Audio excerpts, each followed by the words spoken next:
Welcome to Unlocked and Unstashed. Today we're going to do a video breakdown of Dragon and Three's music video Backstabber, an 80s synth pop comedy crime thriller drama.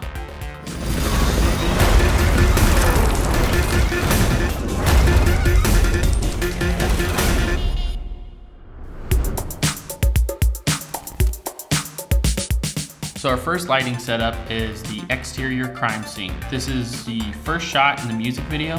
What we have kicking in on the left side of frame is the Nila Arena 2.5K HMI. We kind of wanted to dirty up the daylight to kind of give this green moonlight throughout the whole music video. What we have is some CTB, color temperature blue, and we have some green gel over top of that. So what that's doing is it's kind of wrapping around the backside of his shoulder and coming in on that left side. So what we have on the right side of frame is our Falconized 4x4 softbox. We turned it to tungsten just to give that two-tone effect from left to right side of frame. If we look at the wide shot, what this is doing is kind of replicating what's going on in the street light up above, but it's kind of backlighting the tree and giving a little bit of texture to the fog kicking in from right side of frame. The last light that we have in this close-up setup is the Digital Sputnik Voyager 2-footer. What this is doing is replicating a cop light from right off left side of frame. So onto our wide shot of the same exact scene. The only thing that we really added is two high wasp 100Cs. We put those onto a V-mount and we had two people with red and blue and they were basically just shimming the hive light. We also have a cop car on the right side of frame that also had some headlights.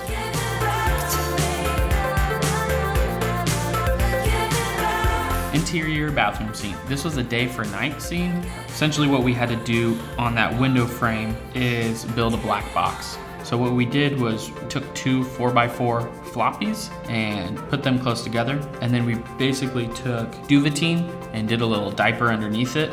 And then took Duvetine and some black backdrop. Basically made a little circle around the Nila Arena. The Nila Arena, once again, is kicking in through that glass with the same CTB and green gel on that. You can kind of see it's kicking off to this left side of frame, kind of filling in this wall and part of the cassette player boombox. What we have overhead is the Lightgear Lightmat 2L, and it's got a nice pink halo up above the bathtub and kind of an edge light for some of the things. Then what we have underneath Kaylinn's chin is the Digital Sputnik Voyager, and we turned it on to a blue. And the cool thing about that light is you can put it in water. It's a battery operated system, so it's pretty versatile. But if you look in on the close-up, you can really see the Digital Sputnik is kind of giving her an eye light, and you can kind of see it in this photo. The two final touches that we have is we have a Hive Wasp 100C in the left side of frame, and this is also on the same color blue as the Voyager in the bathtub. And what that is just kind of filling in our neg side of frame and making that blue. And then the other Hive Wasp that we have is on the right side of frame, and that is basically just shooting straight at the camera lens. As we were moving in and out, we were getting a little bit of flare on that. Interior Mom's Basement. This is a super fun setup. We actually had the opportunity to build this set in 3 hours pretty much.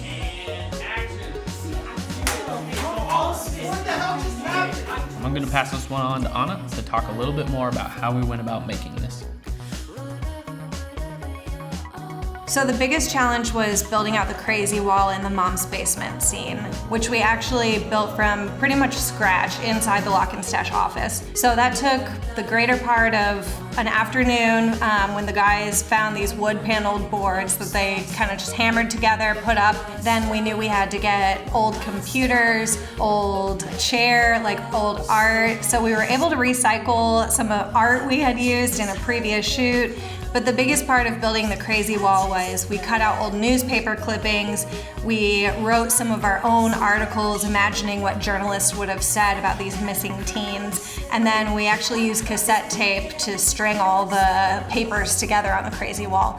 Another thing that was useful for us being on a low budget for this music video was we actually used one shelf in 3 different scenes. So if you pay really close attention, it's in the background of Mom's basement, then we used it again in the free cassette scene, and then we also had that one in the 3 missing women scene in the background of the room. So what we have, once again, kicking up over top is the Lightgear Light Matte 2L RGBA, and this is on a full amber, and that is just raking down the top of this crazy wall that we have going on. So like we did in the bathroom, we basically took the Hive Wasp 100C, but we put it into a softbox lantern, and that is what is kind of filling in the area on their neg side of their faces. As we get into a closer shot, you can see this a little bit more on Jack's left side of his body. It also is giving a little bit of a rim on the fan, but it gives a kind of cool little moon blue while he's looking into the slide scanner. It was a pretty bright light, and to kind of level it out with the room, we put it on a dimmer. We didn't put any diffusion on it or anything, but it does look really nice on his face, especially whenever he's opening and closing it. What we have up on the top left corner is a 4-foot Quasar crossfade. This is a single bulb, and it was kind of jutting out of the top. So on the right side of frame, we have a normal tungsten bulb inside of the lamp. We weren't able to dim it down, so a quick little fix that we did was just take some diffusion and wrap around it. Next thing we have is the Lightgear 12-inch light stick, and that is mounted on the computer screen. What's cool about these is they have their own diffusion housing in it already. And then what we did was take a little bit of green diffusion and put it inside the housing. Interior van. This was probably one of my favorite setups that we did. This is a parked van. So what we needed to do was give everything motion. The first light we put in was the Lightgear Light Matte 2L RGBA, and we turned this on to full green. And what this is doing is giving Jack an edge, and it's also filling in a lot of the van.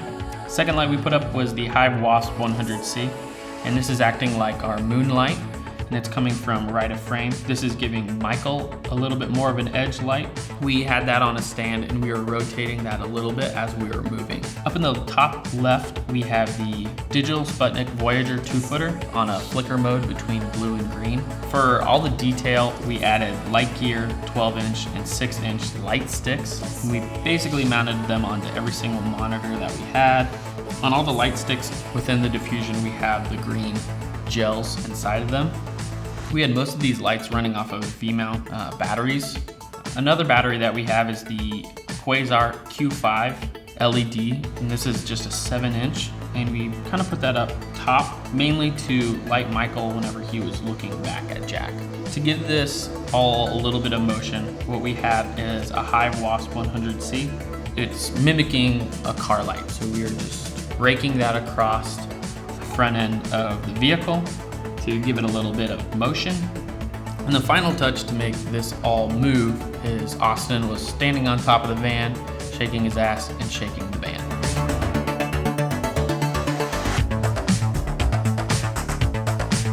Alright, so I'm going to go over some of the animation on the Backstabber music video. For this animation, which was all done in After Effects and then tracked to footage through After Effects, we wanted to go for a very War Games 8-bit kind of look on the national and global cassette distribution. So here is that initial animation. Here is a glow pass underneath it to kind of give it that old 80s feel. And here is the initial clip that we had to track to. So for this clip, the monitor was not working, so we took a Hive light and focused it with a snoot onto the screen to get some ambient glow on the surroundings, which you can see around the television. So then on that clip, here is the first track of the animation onto the screen. Next is the first pass of color underneath it. Then is a curves pass to the animation to cement it in that scene a little bit more. And last is a glow pass to the animation to really give it the feeling that it's glowing as the television would. And so here's your final shot. Thanks for watching. Like and subscribe if any of this was helpful. And if you have any other questions about the music video, please leave comments below.